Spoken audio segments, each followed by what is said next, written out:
काय मंडळी, हाय का बरं, काय चाललंय माझ्या सखी आणि सख्यानं. तुमचं स्वागत आहे माझ्या लेट करंट व्हिडिओमध्ये. कारण का हा व्हिडिओ टाकायचा मी अक्षरशः विसरूनच गेलेले होते. माझ्याकडे एवढे व्हिडिओ पडलेत की हा व्हिडिओ पण टाकायचा होता. डोक्यावर हात मारून घेते की हा व्हिडिओ मी टाकायला विसरले होते. आता हा तर खरं म्हणजे व्हिडिओ आहे ना, संक्रांतीच्या अगोदर 15 दिवसापूर्वी यायला पाहिजे होता. जाऊ दे, तरी पण आता सापडलाय तर म्हणलं टाकून देऊ दे. काय हात पण एंटरटेनमेंट होणारच ना. तसं पण आपल्या व्हिडिओमध्ये दीपिका पादुकोण आले, कार्टून आले, सगळं काय भेटले. आता काय झालं सांगू का, आम्ही ठाण्याला गेलो शॉपिंग करायला. शॉपिंगला नाही हो, पुस्तकं घ्यायला गेलेलो. मला ना थोडंसं पुस्तक, 1-2 पुस्तकं हवी होती. तर तिथे सेलमध्ये पुस्तकं चालू होती. पण मला काय भेटली नाही माझं आवडीचं पुस्तक. पण हे आपल्या बारक्या सासूची मज्जा झाली. थॉरचे स्टोरी, मॉडर्न इंडिया. कुठली बुक आहे? दक्ष ओपन कर, बघू तू कसं केलं. वा, कॉमिक आहे. जानेवारीच्या स्टार्टिंगला तिथं डिस्काउंट चालू होता म्हणून गेलेलं होतं. खूप सुंदर, एवढं पुस्तकांचं मोठं भव्य दुकान मी आजपर्यंत बघितलेलंच नव्हतं. कारण का आपल्याला तर पुस्तक वाचायचा छंदच नाही.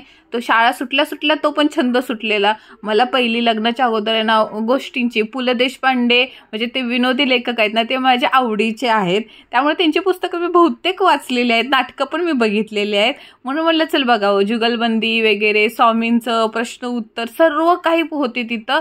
पण मला जे 2 घ्यायची होती ना, ती मला नाहीच भेटली. म्हणलं चल पुढच्या दुकानात जाऊन, म्हणजे पुढचं शॉप वगैरे कुठे भेटते का बघावं. कारण का शक्यतो असली पुस्तकं थोडी महागच असतात. आपल्या महाराजांची खूप पुस्तकं होती. म्हणजे तुम्ही जे बोलाल ना, सगळं काय तिथं होतं. फक्त जे मला पाहिजे होतं तेच नव्हतं. आता आपली बारकी सासू मागे लागली, जाऊ दे चल. त्यांच्या शाळेचा अभ्यास एवढा असतो की त्यांना वेगळी पुस्तकं वाचायलाच भेटत नाही. पण आवड, त्यांना पण छंद निर्माण झाला पाहिजे ना. मग त्याच्याच हातानं त्यालाच पुस्तक घ्यायला लावलं आणि त्याचंच त्याला बिल करायला लावलं.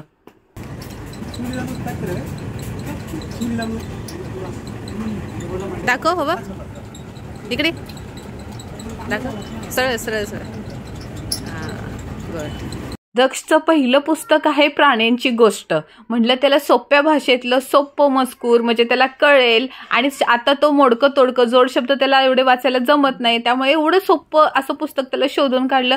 फक्त 150 रुपयाला होतं. 150 का 120 होतं. असं पण आपण त्यांना खेळणी घ्यायला गेलं 400-500 रुपये असेच जातात. म्हणजे पुस्तक त्याला लक्षात तरी राहील. आता जेव्हा त्याची परीक्षा संपेल ना, तेव्हा रोज त्याला थोडं वाचायला लावणं. या निमित्तानं त्याला छंद तर निर्माण होईल. त्याच्यानंतर बघू त्याला कोणतं पुस्तक आवडते, नवीन काहीतरी घ्यायचं. पण एकदा जर त्याला छंद लागला तर हा नाही मोडायचा. आता त्याच्यानंतर मला ड्रेस घ्यायला गेलेली. आता सांगितलं ना, हा लेट व्हिडिओ आहे. वाढदिवसाचे कपडे घ्यायला गेलेली.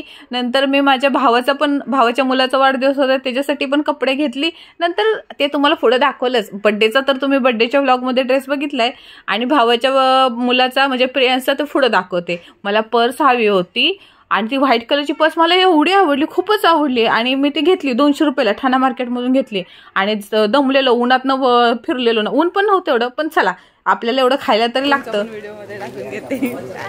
हाय करा. आमच्या लाडाच्या काकी, आमच्या नगरसेविका,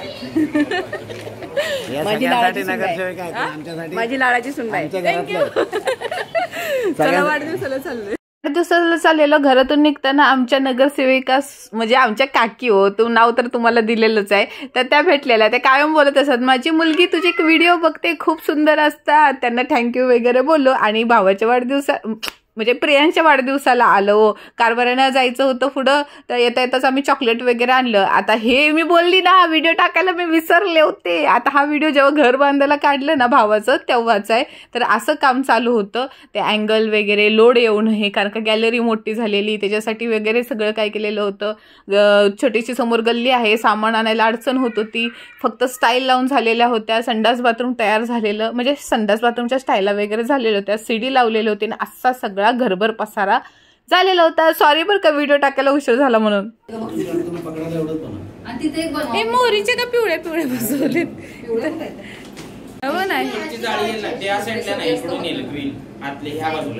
इथं काय, दोन्ही एकत्रच आहे ना मध्ये म्हणून म्हणतात. मग त्याला काही इथं थोडी ना लाजा बसवले चप्पल यायला. नाही, ती मोकळी सोडली. कनेक्शन लाईट पूर्ण भिंती खोलल्या नव्हत्या तरी पण 1-1.5 महिना काम चालवत होतं. पहिली ही आमच्या घराची सीडी बाहेरून होती, आता सीडी आतमधून घेतलेली आणि वरची गॅलरी आतमध्ये घेतल्यामुळे वरचा रूम एवढा जबरदस्त मोठा दिसत होता. होम थिएटर सारखी खिडकी वाटत होती.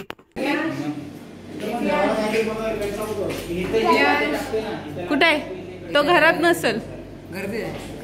आमचं जुनं काम कसं होतं म्हणजे पप्पा माझ्या लग्नाच्या अगोदर पप्पा आणि मीच राहत होतं. माझा भाऊ गावाला राहत होतं त्यामुळे वरची रूम आम्ही भाड्याने दिलेले, त्यामुळे सीडी बाहेरून काढलेली होती. आता कसं जोडपं झाले, लग्न झाले भावाचं, म्हणून आता वर खाली केलेली आहे. आणि वरती पहिला किचन पण खाली होतं, बाथरूम वगैरे पण खाली होतं, वरती फक्त असं बेडरूम केलेलं. पण आता काय केलं, मोठी रूम वाटायसाठी वरती किचन केलेलं आहे. खूप मोठा किचन झालेला आहे, असा एकत्र लांब एवढा. त्याला हिरवा कलरचा कटप्पा बाली नाही हो, बाहुबली नाही, कडप्पा बसवलेला आहे बाहेरच्या साईडला. म्हणजे इथं कसं होतं, दोन्हीकडं पुढे पण गॅलरी निघू शकत होती, मागे पण गॅलरी निघू शकत होती. पण पुढची गॅलरी आतमध्ये घेऊन जागा वाढवली आणि मागच्या साईडला गॅलरी ठेवलेली आहे. गॅलरी पण खूप छान अशी मोठी झालेली आहे. आणि तिथे पण वरच्या रूम मध्ये सुद्धा अशी छोटंसं बाथरूम काढलेलं आहे.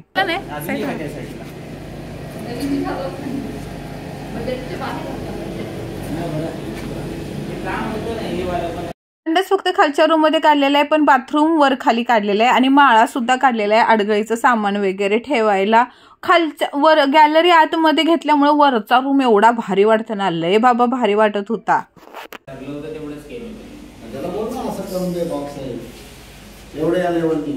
तुम्ही कोणी संक्रांतीचा व्हिडिओ बघितला नसाल तर तो संक्रांतीचा व्हिडिओ जाऊन बघा, त्याच्यामध्ये पूर्ण घर कसं तयार बनवून झाले ना ते तुम्हाला दाखवलेलं आहे. हे अर्धवट काम चालू होतं ना त्यावेळेस मी गेलेली होती.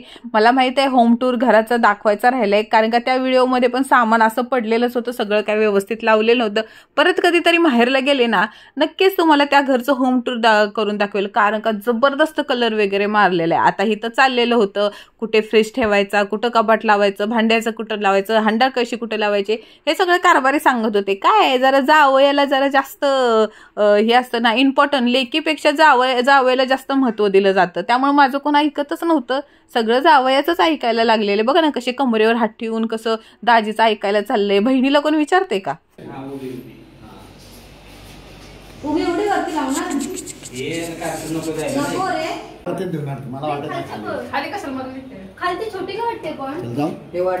काय खायचं काय ते मागचे अँगल बघायचे ना तुम्हाला, ते इकडनं बघत दिसते. तिकडे खिडकी सरकवली का? हा इकडची काढली नाही, पॅक केली. तिथे अँगल येत होता ना मध्ये, तिथला दरवाजा होता तो निघला, तिकडची खिडकी निघली आणि तिकडे गेला. वर चला खिडकी नाही केली ना अजून बाथरूमला, काय ना करायचे बाकी.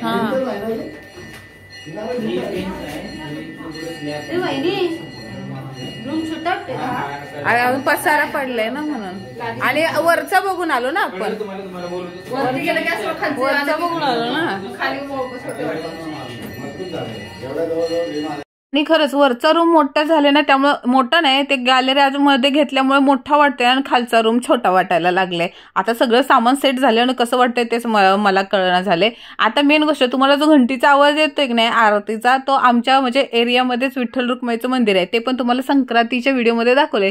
त्याची संध्याकाळची आरती चाललेली होती, 7 वाजताची आरती चालली. तर ही अशी गल्ली इकडे आहे, ही अशी एका टायमाला एकच माणूस जाऊ शकतो, एवढेच छोट्या गल्ल्या आहेत आमच्या. तर आता हे सगळं पसारा लावायचा कसा, होणार कधी, हे सगळं टेन्शन होतं. मला सगळ्यात जास्त आहे ना, मला बाथरूमच्या लाद्याच आवडल्या नाही. खरं सांगते मला अजिबात लाद्या, कोणाची चॉईस होती, माझ्या भावाची, त्याची चॉईस थर्ड क्लास असते, माझी त्याची चॉईस एकसारखी अजिबात नाही. सुदीप बाय. हा तुझं तोंड दाखवत होतं बाय. कशाला तोपर्यंत ते घर तयार होत होतं आमचं, तोपर्यंत इकडं 2 रूमा भाड्याने घेतलेल्या होत्या. हो 2 रूमा भाड्याने घेतलेल्या. एक रूम जे राहतोय ती जेवण वगैरे करण्यासाठी, कारण का लोकांना चाय पाणी वगैरे करून द्यायचा होता. हा असा पसारा, ज्यांचं घर भाड्याने घेतले त्यांचीच ही मशीन आहे. सगळा हा असा पसारा पडलेला होता. आणि दुसरं घर घेतलेलं आमच्या घरातलं सामान, कारण का भावाचा एवढा मोठा फिश टँक आहे ना, एवढा एक माणूस झोपू शकतो एवढा मोठा फिश टँक आहे. कबाड बिबाड सगळं ते एका दुसऱ्या रूम मध्ये टाकलेलं होतं. आता आज ह्या माझ्या भाच्याचा, लाडक्या भाच्याचा वाढदिवस होता. जो वाढदिवस होऊन 15-20 दिवस झालेत. माझ्या आळशीपणाला नाही हो, हा व्हिडिओच मला सापडला नव्हता तर ते त्यामुळे राहून गेलं. चला तरी पण आपण त्याला परत एकदा हॅपी बर्थडे टू यू करूया. तर त्याला ही मी बर्थडे घेतलेले मस्त असं फ्लावरवाला टी शर्ट, कसलं खुश झालंय बघा. शेवटी माझं वाचचं आहे. अरे कोरियन पॅन्ट आहे, खिशात पाणी घाल.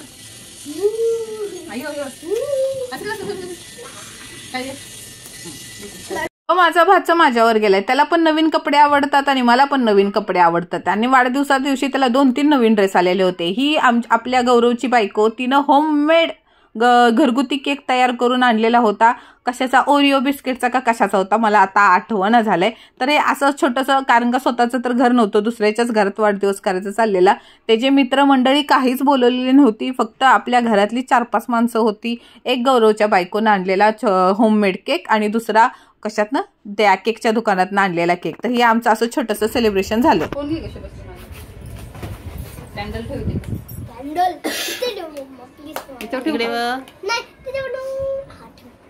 या मानेताई, त्यांना तुम्ही मग संक्रांतीच्या व्हिडिओमध्ये बघितलंच असेल. हे त्यांच्याच घरात भाड्यानं राहतात आणि त्यांच्याच घरात वाढदिवस चालल्या. म्हणजे आपल्या घरातलाच माणूस असल्यासारखं चाललंय. सांगितलं ना, कुणालाच नाही पण बोलवलं. अगदी फक्त घरातल्या 1-2 बायकांनी साधा सुद्धा वाढदिवस केला. तो दुसरा केक आणला नसता तरी चालला असता. तो होममेड केकच बस झाला. कारण का घरात माणसंच नव्हती. आम्ही फक्त 5-7 जणांमध्येच वाढदिवस केला.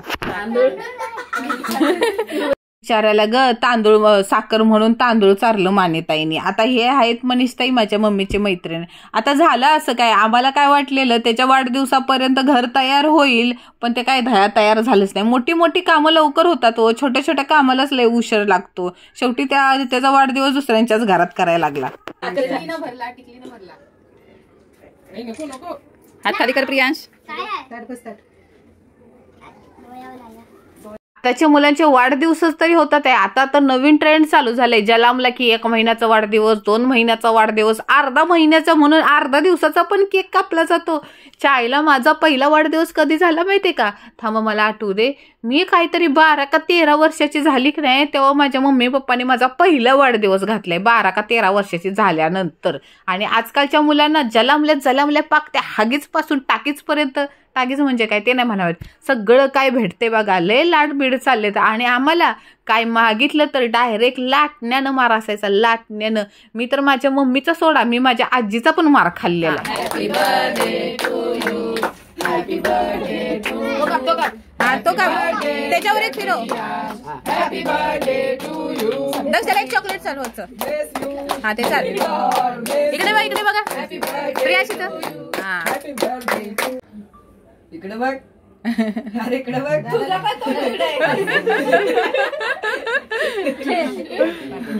हा वाढदिवस घरातल्या 4 माणसांमध्ये एकदम छाटछुटीत क्यूटपणे मस्तपैकी साजरा झाला. आणि त्यात माझा लय फायदा झाला बघा. माणसं कमी होती त्यामुळे केक जास्त राहिला. दाबून केक खाल्ल्यावर मी काय, माझ्या भाच्यानं पण दाबून केक खाल्ला. रे पाहुणे मंडळीस द्यायचं का तुझं एकटं खातोयस? वाढदिवसामुळे आजचा स्पेशल मेनू होता मिसळ पाव, झणझणीत कटवाला रस्सा. मिसळ आणि काय ते घरातच बनवलेलं होतं, शॉर्टकटमध्ये केलेलं होतं. कारण का घराचं काम चालू होतं, पसारा, मिस्त्रीना चहा पाणी द्यायचा 2 टाइम, परत हे तयारी, घरात वस्तू काय सापडत नव्हतं, काय कुठं ठेवले माहीत नाही, भांडं माहीत नाही. त्यामुळे असल्या गडबडीमुळे म्हणलं काहीतरी साधंच बनवायचं, म्हणून तिनं ना मिसळ पावच बनवलेला होता. मस्तपैकी फरसाण आणला, कांदा लिंबू असा पिळून टाकला ना. लय दिवसानं खायला भेटलं. मला ना ऍक्च्युली पाव बिव हे काय आवडत नाही, त्यामुळे आपण 2च पाव खातो, त्याच्यावर आपण काय खात नाही. तर हा माझा आजचा असला हा विसरभोळा व्हिडिओ. अहो लय व्हिडिओ पडलेत, विसरतो टाकायला, समजून घ्या तुम्ही. परत एकदा आपल्या भाच्याला वाढदिवसाच्या शुभेच्छा. ती गोष्ट वेगळी आहे की वाढदिवस होऊन 20 दिवस झालेले आहेत, तरी पण परत एकदा शुभेच्छा. सगळ्यांना टाटा बाय बाय केलं.